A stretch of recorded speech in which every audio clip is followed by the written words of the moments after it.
মরছে মুসলমান, মারছে মুসলমান, জেল খাটছে মুসলমান, দোকান পুড়ছে মুসলমান, আর ডিম খাচ্ছে দারাগাবু। কোথায় গেল তোমার প্রতিশ্রুতি সাচার কমিটির রিপোর্ট? মিথ্যা লায়ার মুখ্যমন্ত্রী, ফ্লপ মুখ্যমন্ত্রী, ঢপের চপ মুখ্যমন্ত্রী। এই জন্যই তো মমতা ব্যানার্জিকে বলতে হচ্ছে চা তৈরি করো, ঘুগনি তৈরি করো, বেগুনি ভাজো, মুড়ি ভাজো। লজ্জা করে না? বেহা নির্লজ্জ মমতা বুবু রেড ডোরের নামাজে এরকম করে ওন্নাটা জড়িয়ে মাথায় জড়িয়ে মুসলমানদের নামাজে, ঈদের নামাজে আল্লাহু আমিন আল্লাহু আকবার বলতে লজ্জা করে না? ঢেমন মুখ্যমন্ত্রী। কিছুদিন আগেই আমরা দেখেছিলাম যে বড় বাজারে আগুন ধরেছিল, তার আগে লেক টাউনে, আবার খিদিরপুরে।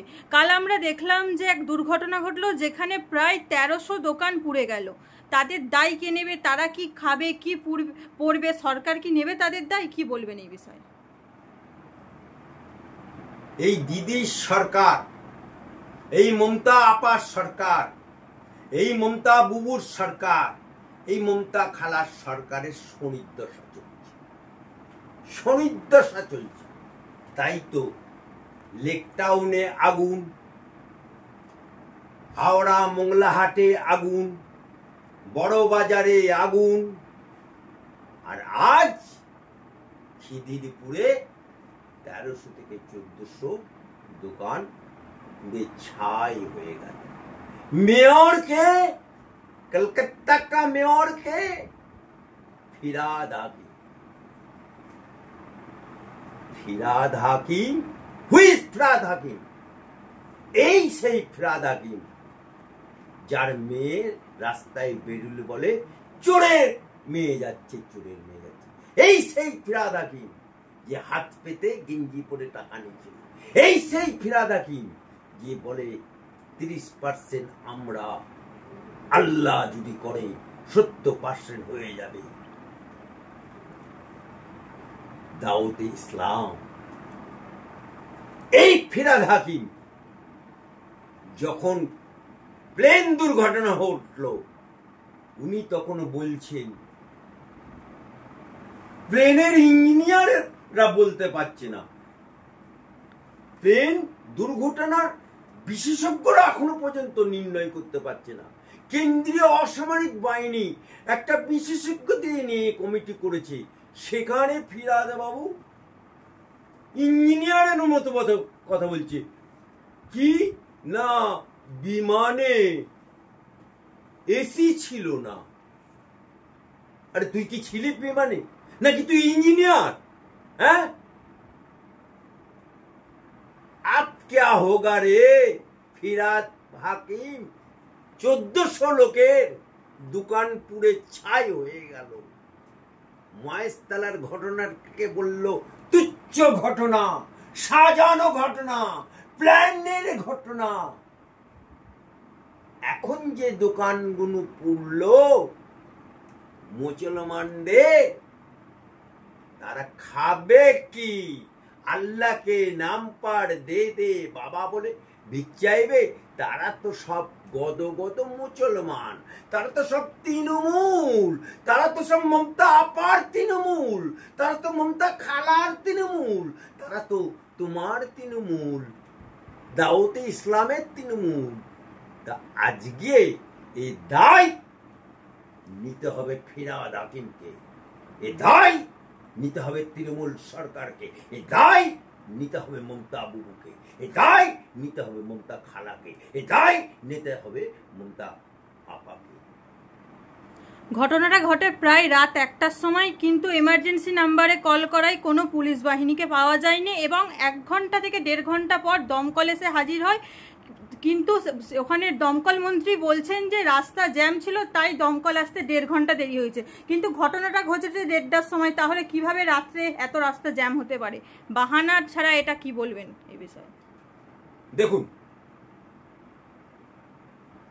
বাপার জন্মে শুনিনি আর বাপের জন্মে দেখিনি যে রাত 1টার সময় কলকাতা জ্যামে জ্যাম হয়ে গেছে। রাত 1টার সময় বিজেপির মিছিলের জন্য রাস্তা জ্যাম হয়ে গেছে। রাত 1টার সময় আইএসএফ এর মিছিলের জন্য রাস্তা জ্যাম হয়ে গেছে। কংগ্রেসের মিছিলের জন্য রাস্তা জ্যাম হয়ে গেছে। চাকরিহারা শিক্ষকদের মিছিলের জন্য রাস্তা জ্যাম হয়ে গেছে। রাত 1টার সময় রাস্তা ফাঁকা থাকে। রাত 1টার সময় মানুষ ঘুমিয়ে থাকে। রাত 1টার সময় হাওড়া ব্রিজ বন্ধ হয়ে যায়। তাহলে জ্যামটা কোত্থেকে হলো? বাহানা দেখানোর জায়গা পাওনি? লজ্জা করে না? বেহা নির্লজ্জ।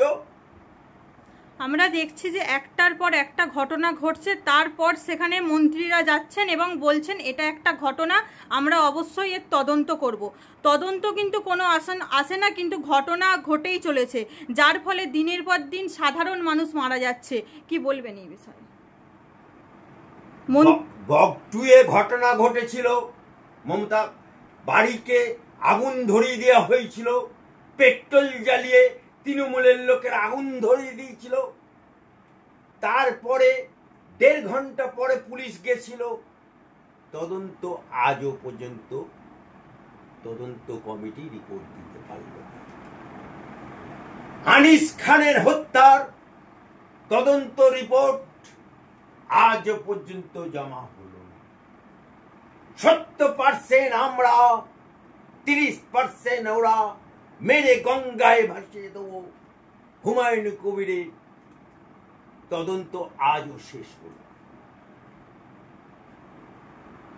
সরকারি হাসপাতালে অভয়াকাণ্ডের মৃত্যু হলো, তারও তদন্তের রিপোর্ট পুঙ্খানুপুঙ্খানু আজও মিলল না।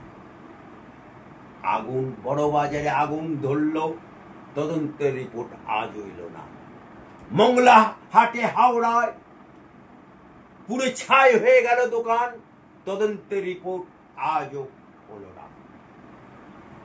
নিউ মার্কেটে আগুন ধরলো, তারও তদন্তের রিপোর্ট আজও হলো না। অর্থাৎ তদন্ত কমিটি এক বাহানা, ঠান্ডা ঘরে মানুষকে বোঝানোর জন্য এই সমস্ত তদন্ত কমিটি করা হয়। আসলে যার যাবার তার চলে যায়। আর মমতা বাবু, মমতা বুবু, মমতা খালা, তৃণমূলের নেতা, কলকাতার মেয়র ঠান্ডা ঘরে বসে এসির হাওয়া খায়। প্রশ্ন উঠছে, এই ঘটনা যদি রাতে না হয়ে দিনে হতো, প্রায় ওখানে 1300 দোকান ছিল, দোকান পিছু যদি 2 জন করে খরিদ্দার থাকতো, তাহলে প্রায় 2600 থেকে 2700 জন মারা যেত। কে দায় নিত এর দায়? তাও সরকার ঠিক হবে না? কি বলবেন?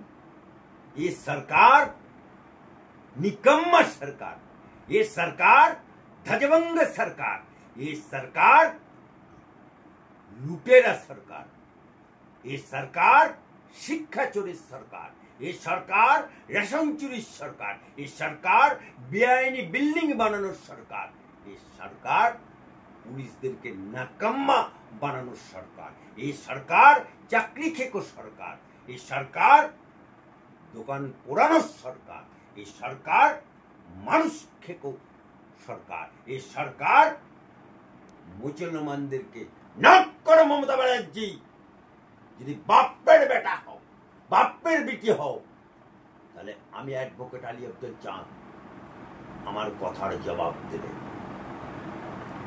সাচার কমিটি রিপোর্ট বামফ্রন্টের আমলে তুমি তুলে ধরে বললে মুসলমানদেরকে, এই দেখো সাচার কমিটি রিপোর্ট, বাংলায় 1.5% চাকরি নেই। আপনারা আমাকে, মায়েরা, বুবুরা, খালারা, আপনারা যদি আপনারা আমাকে ভোটে ক্ষমতায় নিয়ে আসেন, আমি মুসলমানদের অবস্থা পরিবর্তন করে দেবো, চাকরি করে দেবো, বাকরি করে দেবো। আর আজ মরছে মুসলমান, মারছে মুসলমান, জেল খাটছে মুসলমান, দোকান পুড়ছে মুসলমান, আর ডিম খাচ্ছে দাঁড়া বাবু। কোথায় গেল তোমার প্রতিশ্রুতি? সাচার কমিটির রিপোর্ট মিথ্যা লায়ার মুখ্যমন্ত্রী, ফ্লপ মুখ্যমন্ত্রী, টপের চপ মুখ্যমন্ত্রী। এই জন্যই তো মমতা ব্যানার্জিকে বলতে হচ্ছে চা তৈরি করো, ঘুগনি তৈরি করো, বেগুনি ভাজো, মুড়ি ভাজো, লজ্জা করে না? বেহা নির্লজ্জ মমতা বুবু রেড ডোরের নামাজে এরকম করে ওন্নাটা জড়িয়ে মাথায় জড়িয়ে মুসলমানদের নামাজে, ঈদের নামাজে আল্লাহু আমিন আল্লাহু আকবার বলতে লজ্জা করে না? ঢেমন মুখ্যমন্ত্রী